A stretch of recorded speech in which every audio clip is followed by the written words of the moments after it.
Mainit na balita.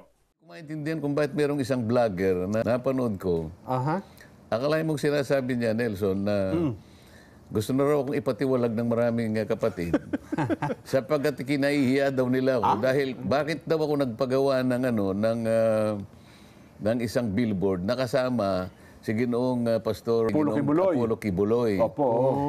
Bakit kaya hindi siya nag-research din na para sana nagtanong-tanong siya kung sino yung nagpagawa. Basta na lang siya magbablog at pagkatapos tatangkain niyang iligaw yung kaisipan ng marami. Diba? Ayan. Tumatakbong senador si Vic Rodriguez. Kasalanan ko ba kung isabit ako doon sa truck na ginagamit nila, Jen?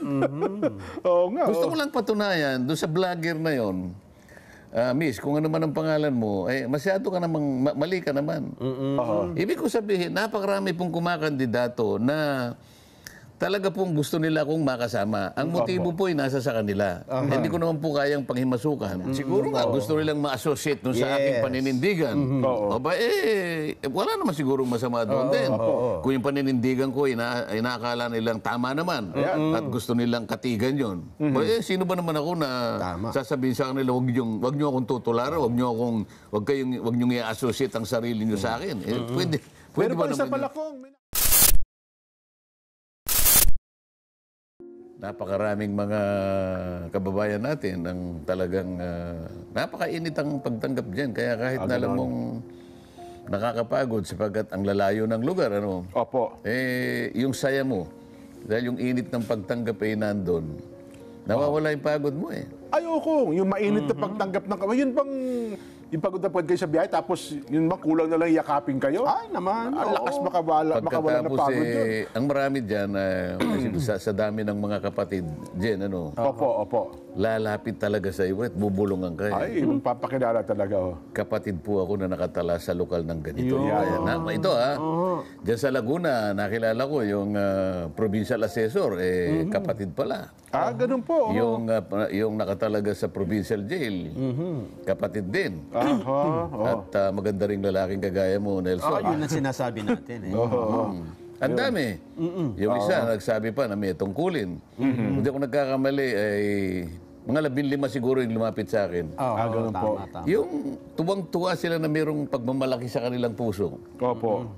Kaya hindi ko maintindihan kung bakit mayroong isang vlogger na napanood ko. Akalain mong sinasabi niya, Nelson, na gusto na raw akong ipatiwalag ng maraming kapatid sapagkat kinahihiya daw nila ako. Dahil bakit daw ako nagpagawa ng isang billboard na kasama si Ginoong Pastor si Apollo Kibuloy. Opo. Bakit kaya hindi siya nag-research din na para sana nagtanong-tanong siya kung sino yung nagpagawa? Opo. Kung sino nakipag-usap? Para sana basta na lang siya magbablog at pagkatapos tatangkain niyang iligaw yung kaisipan ng marami. Alam mo, sa mga kapatid natin, wala akong duda. Hindi siya paniniwalaan. Malinaw po sa kaisipan natin yun. Kaya lang, siyempre yung hindi kapatid, na lalo na yung madaling mailigaw, baka ganun nga yung isipin nila. Kaya gusto ko sanang magpasinag tayo ng ilang mga nagpagawa, nakasama ko rin kumakandidato, Jen, na talagang gusto nila kung makasali doon sa kanilang mga billboard. Totoo yan ko nga, kasi bilang kayo po sa national, wala tayong, ibig sabihin, hindi nyo na pipigil. Halimbawa ako, isama ko kayo sa lararon, magpagawa ako ng billboard. Hindi nyo na, Jen, tigil mo yan. Masama naman ata yun ko, nagmamagandang loob na nga po ako sa inyo, di ba? At ito masasabi ko, yung pagkakagawa ng billboard ni Ginoong Kibuloy, hindi man lang ako kinausap Ako rin nabigla Ito tapatan tayo, kailangan marinig ng lahat. Sana man lang kung may nag-text sa akin na gagawa po kami ng ganito. Ano po bang masasabi nyo? Baka sakaling siguro baka ihanap ko pa ng ng pagpapahintulot halimbawa. Pero dahil sa nakita ko nabigla na lang ako pagkalaki-laking billboard. Pwede bang ipasinag natin yung mga iba direct para makita na halimbawa yan. Ito si Congressman Wilbert Lee na kumakandidato ng pagkasenador din. Senador din po yan. Siya ang pinakamaraming billboard na naisabit sa buong Pilipinas. Sa iba't malalaki yan ko nga. Malalaki at saka strategic at saka marami. Pero dati ko, mag-isa lang siya. Mag-isa lang siya. Ngayon nila sinama niya Sinama ako. na kayo. Sasabihin ko ba sa kanya, Huwag mo ko isama. Kung Wilbert, huwag mo naman akong isama dyan. Paano ko naman sasabihin sa kanya kung halimbawa gusto niya akong isama roon? Ay, kung pasasalamatan ko yun, kung Wilbert, baka... Siguro, pag nagkita kami, pasasalamatan ko na lang sapagkat po. para sa akin, ay pandagdag na visibility ito. Awareness. Napakarami ng ano nito, ng maniwala ka, kahit saan ako pumunta. Opo. Nakikita ko yung mga billboard na malalaki, at strategic ang mga lugar. Hindi lang bas poster yan kay Kong Wilbert, talagang billboard. Billboard yan. Na ginastusan talaga niya yan. Siguro itatanong ko sa kanya kung meron siya sa... Opo. Doon sa Scarborough Shoal. Palagay ko, sa dami. Opo. Alam mo, nung makausap ko, kaya ko lang naalaman na gagawin nila ito, tinagpo ako nung kanyang political officer. Ito, nabigla ako nung pumunta ako ng Albay. Taga doon opo. pala yun eh. Yes po, oo. Sabi niya, kung yung second wave ng aming nung aming mga tarpaulin na nasa mga billboard, papalitan na namin, napagpasyahan namin, na isasama ka namin. Ayun. Pagkatapos ang magiging titulo niya, The Defenders. Kanya, ayan, makikita mo. Opo. Direct, magpasinag pa tayo ng... Yung iba naman. Iba naman. Baka naman sabihin nila, isa lang. Oo. Yung iba pang kandidato Paano mo nga, ayan, sinama kayo. ayan naman si Willie Rebillame. Yan, oo. Kandidato rin. Kandidato for Senator. Pakinggan nyo. Ano naman sabi? Marami ka matututunan sa kanya. May paninindigan. I'll see you later, Congressman. Congressman, I'll see you. Yan ang mga mamabait na mga kasama ko. Mga independent kami, pero gusto ko yung mga independent na may sarili paninindigan. Sinasama niya ako. Opo. Meron pang isa dyan eh. Meron pang isa direct. Ayan. Pasok ako sa Senado, kailangan mag-aral ka. Kagabi yun, magkasama kami ni Congressman Marcoleta. tinagpo niya ako. Nagtanong ako sa inyo tungkol sa batas. Yan po, kahapon niya kagabi. Napakabuting tao nito, napakasimple. Siya po isang kapatid sa iglesia. At ang nakakatuwa dito ho, marami akong tinanong sa kanya at marami akong natutunan. Especially sa mga estudyante. Una-una, kung tatakbo ka, dapat alam mo yung pinapasok mo sa gobyerno. O yan. Kasi nasabi ko, tumatakbo silang senador, pero gusto nila kong makasama.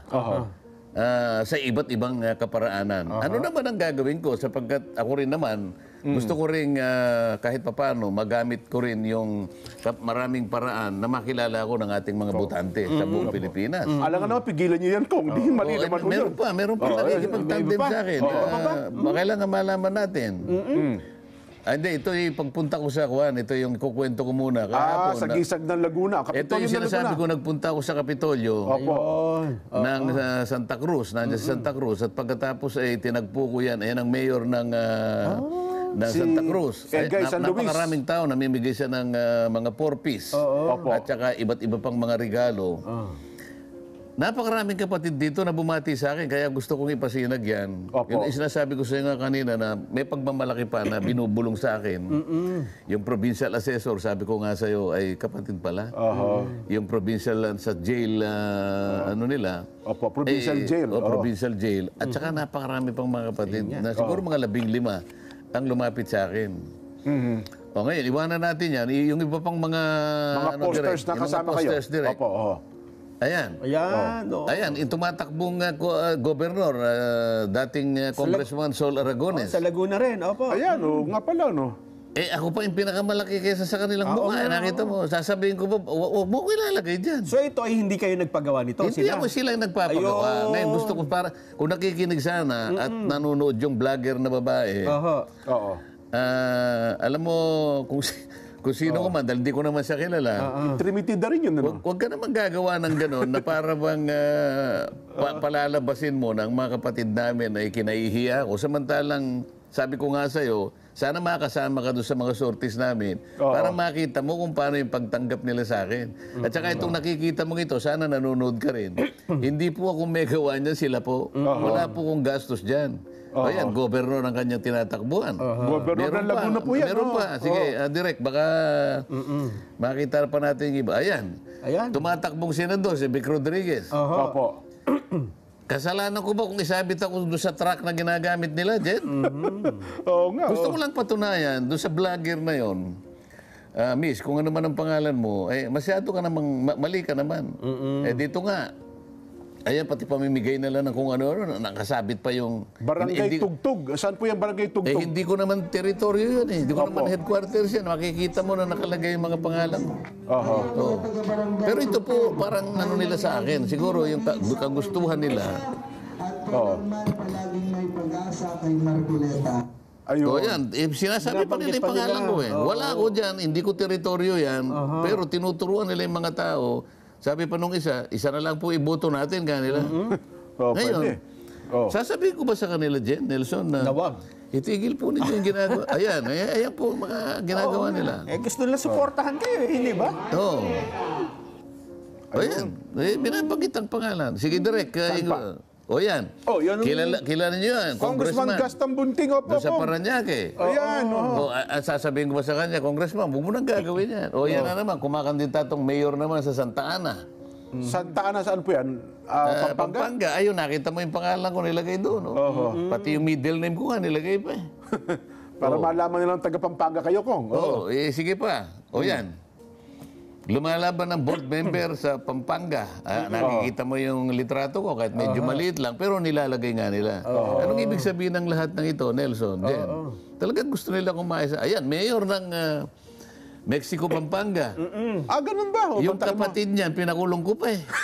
Oo nga. Kaya Si maniniwala Mayor ka. Ito, Tumang, oo. magtataka ka. Si Mayor Tumang, yan ang kumakandidato. Kapatid niya yung pinakulong ko. Opo, oo. Isipin mo. Yung kinontempt nyo sa ano, opo. Nakulong. Ayan, kasama yung litrato ko. Oo. Miss, kung nakikinig ka, sana makita. Ayan, mayor na naman yan, lumalaban ng vice mayor, sinama na naman ang pangalan ko.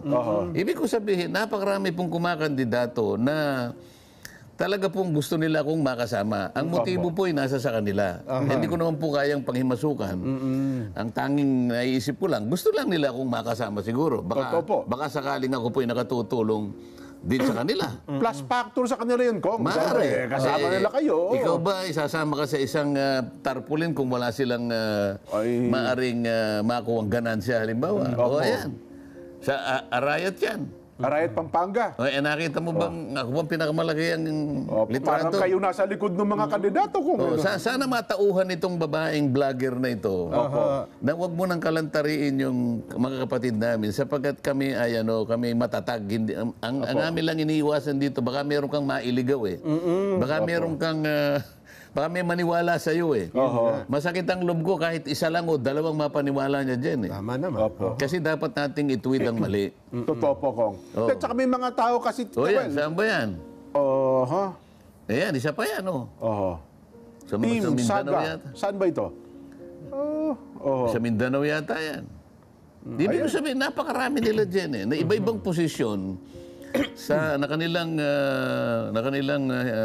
tinatakbuhan na talagang gusto nila akong isama. Opo. Baka meron pa. Wala na Tawag yata. kasi dyan kung sa marketing, parang ano siya, branding no? Totoo Kung ano po. yung paniniwala nyo, kung ano yung paninindigan nyo, kung ano yung pinaglalaban nyo, gusto nilang makilala na yun din ang posisyon nila. Siguro nga, gusto nilang ma-associate dun sa aking Yes. paninindigan. Wala naman siguro masama doon din. Kung yung paninindigan ko, inaakala nilang tama naman.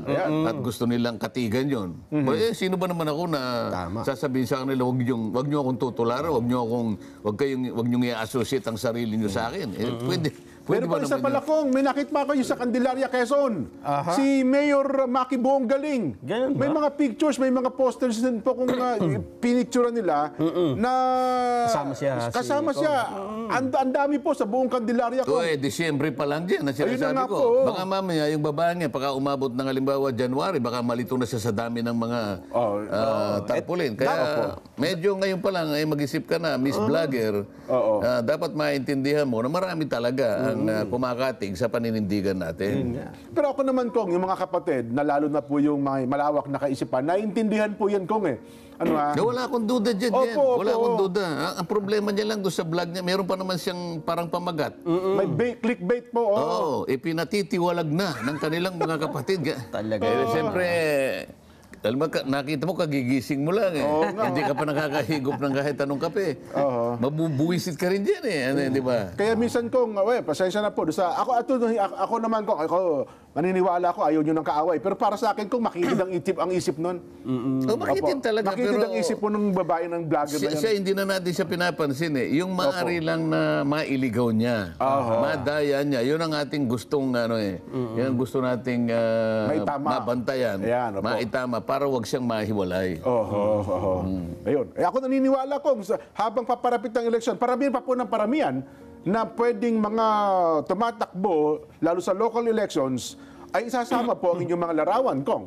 Pwede ho talaga mangyari. Maaari namang mangyari yan. Opo, oo. May palagay ko baka masira ang ulo ng babaeng vlogger na yun. Kasi dapat... Sana naman wag, ano? Opo. Ang akin lang gusto baka mangyari, baka mahimasmasan naman, ituwid niya yung sarili niya, at maaring isang araw mag-text siya sa'yo, Jen. Ayan, sabi niya. Humingi siya ng dispensa, tatanggapin naman natin. Ayan, opo. Ayan. Kasi in-isolate niya yung isang billboard lang eh. Na isang taong kasama niya eh. Palagi ko naman nakikita niya yung kamukha nung pinakita natin yung isang congressman, nakabalagbag, napagkalaki-laki doon sa may eleksyon. At meron pang katambal yun, nandun sa may malaking, hindi ko, Startolya, papuntang Batangas. Dalawa yun eh. Opo. Hindi mo lang niya nakita yun. Kung Wilbert yan, opo. Maniniwala ka na. Hindi, iba pa yung kay Wilbert. Yung sinasabi ko sa iyo, yung tumatakbong congressman ng Laguna. Naglagay sa SLEX at saka doon sa papunta sa Batangas. Dalawang mag-asawang malaking billboard. Hindi ba niya nakita yun? Kasi dito at akong kinukulayan nila kasi ang kasama niyo raw si Ginoong Apollo Kibuloy, tapos pagkalaki-laki doon sa NLEX, kapansin-pansin kasi talaga. Hindi niya alam, parehong kandidato yan. Ang kanyang ini-insinuate, ako ang gumawa. ako nag-install. At para lamang siguro makaagaw pansin, isinama ko daw siya. Ayun naman ang pangit doon sa... Hindi ko malaman kung saan papunta yung analysis ng babae na yun. Hindi kaya inaway ng asawa yun, kaya nagkagano. Baka sa tingin ko pa, wala pa asawa yun, Kong. Sige, pabayanan natin. Importante lang ay naipaliwanag natin. May tama natin, may paliwanag natin para sa ating mga kababayang pwede niyang mailigaw, baka sakali. Totoo po, Kong. Ayan. At saka yung mga nagtatanong din po, at least nasagot na po natin ngayon. Naghahanap ng paliwanag, di ba? Kasi may mga nakapanood ata ko, may mga nag-share ata ng vlog na yun. Sabi ko, imposible ka ako. Mamaya manood kayo sapagkat magpo-programa tayo ngayon. Kasama ko ang Kong Dante Marcoleta. Anyway, yaman din lamang nagpakita kayo ng mga larawan at video, Kong. Ituloy na namin ni Nelson. Ito rin po naman ay may kinalaman sa mga larawan at mga video na paghahanda po sa iba't ibang mga lokal ng Iglesia ni Cristo, Kong, para po sa ating malaking pagkilos sa mga darating na araw. Tuloy-tuloy, ano? Opo, yan po, Kong. Agusan del Sur. Agusan del Sur. At sinasabi nilang, Jen, Kong Dante, Nelson, handang-handa kami sa malaking gawain ng Iglesia. At tuloy-tuloy daw po ang kanilang pagpapanata para sa kapayapaan ng ating bansa. Ayan. Ito po naman, Camarines Norte, Kong. Ayan. Kahit may share line, umuulan, ano? Tuloy pa rin, Yan. Ilan pa lamang po yan. Ito naman ay Camarines Sur, yung kabilang banda naman ng Camarines. Ayan. Iba't ibang lokal. Opo. Ayan. Ayan yung sinasabi mo, Jen. Ayun na, yung sa amin. Ay, salamat. Makakauwi na ako ng mapayapa sa lugar namin, Kong.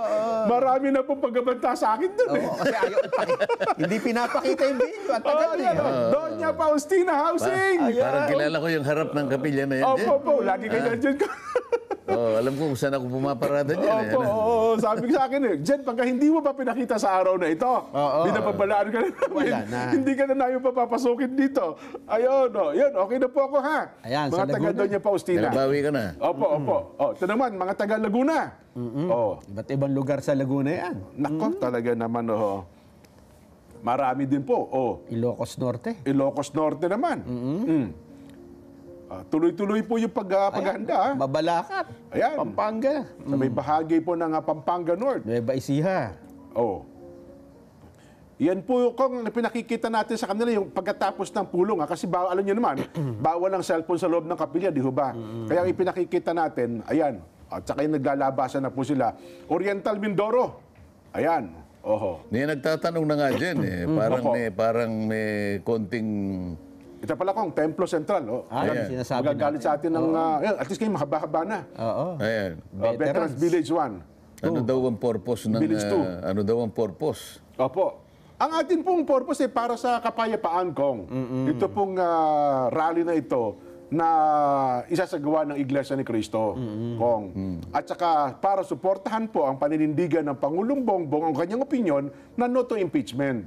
Dahil walang kahihinat na nito. Opo. Matatali ang oras ng mga mababatas at walang ibubunga mabuti kahit sa isang Pilipino man lang. Di ba? Sayang daw ang oras eh. May mga kumalat po mga pictures at larawan ang nilagay, yun daw rally ng Iglesia ni Cristo against injustice. Wala po ako narinig na ganun, Kong. Mukhang may lumabas lang po sa mga pictures, mga video. May mga gumagawa. Opo, ang Iglesia ni Cristo daw po, kaya magkakaroon ng rally against injustice. Hindi po, ang amin pong rally, gaya po ng aming binabanggit, ay para po sa kapayapaan, kapakanan po ng ating bansa, at para sang-ayunan po, suportahan ang opinyon ng Pangulong Bongbong na no to impeachment. Opo, wag niyong ililihis kasi iba kong parang inililihis eh. O di kanya, hindi kinakampi nyo kasi BP Sara, sabi gano'n. Ayun nga sabi nila. Pero Pero teka lang. kinakampihan din natin si BBM. Opo. dapat nilang maunawa na kinakampihan natin dito yung kapayapaan ng bansa, Yes. Kong. Kasi at ang nagkasundo kapakanan ng taong bayan. Nagkasundo yung dalawa eh. No? Oho. Na ang parehong gusto nila ay wag nang mag-impeach eh. Ang sabi nyo, hindi, ang higit niya makikinabang si BP Inday Sara. Hindi, mali po kayo. Ang higit na makikinabang kapag kayan po yung nangyari, ang taong bayan. Hindi po yung dalawang partido. Eh, kasi yung mga nagtatanong na yun ang takot na takot. Ay, Yun lang nga po. Di ba? Putlang-putla nga po sila, Kong. Kung ako naman ang tatanungin siguro, lalo ko silang tatakutin. Sabi, ganun mo ba? Ay, paano ngayon ito? Subukan nila sa akin magtanong, Jem. Ayaw na nga akong tanungin. Ganun mo ba? Ay, nako. Anyway, sana po naman ay maunawaan natin itong mga bagay na ito. Eh, sino ba?